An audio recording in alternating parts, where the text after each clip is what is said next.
a look at a time lapse showing the work that went into Heroescon here in Charlotte. Yeah, it's one of the largest events of its kind on the entire East Coast. It attracts comic book fans near and far. And WBTV's Dedrick Russell's live from that convention tonight. And Dedrick, you've been talking with some of the fans today. Why are these events such a big deal for them?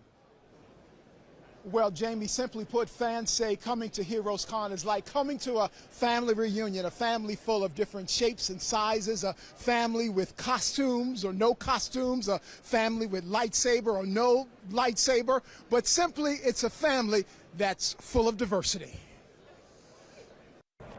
How are you doing today? Representation matters here. There are folks from all walks of life that come up to me for me to sign their comics and tell me how impactful my stories have been on them, and it's been people that I would have never guessed would have read my stories. Stephanie Williams creates stories for comic books. Her latest is Nubia, Queen of the Amazons. That's Wonder Woman's twin sister who is black.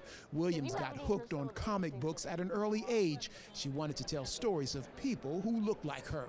Storytelling shapes how we see ourselves. Storytelling doesn't belong to the few, it belongs to the many. A couple of tables down, we found Brian Stelfreeze doing what he loves, sketching Batwoman. It's just gorgeous, gorgeous work. Stelfreeze said growing up, he could count on one hand the number of black comic book characters. There was a Falcon, there was a Rhodey, and Black Panther, and that was pretty much it. He's grateful more characters have come on the scene. He says he got into the profession because of his love of drawing, not because of the pursuit of diversity. I think to a certain extent, when you're driven by art, you end up being kind of colorblind. Now that he's older, he wants representation to continue.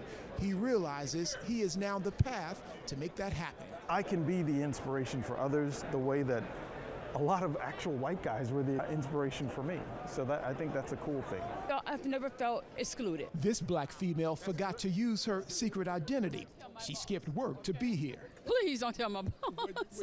She thinks this convention is a therapy all colors may need. It's escapism from the real crazy world that's out there. I just feel proud. Back at Williams's table, her legacy and representation will continue. Her son is now in the business. His comic book is called Beeble.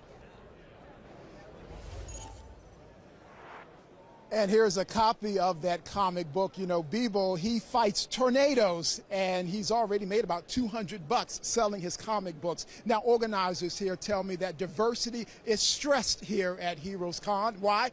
Because there's something for everyone here at this convention. We're live at the Convention Center. Dedrick Russell, WBTV, on your side. All right, Dedrick.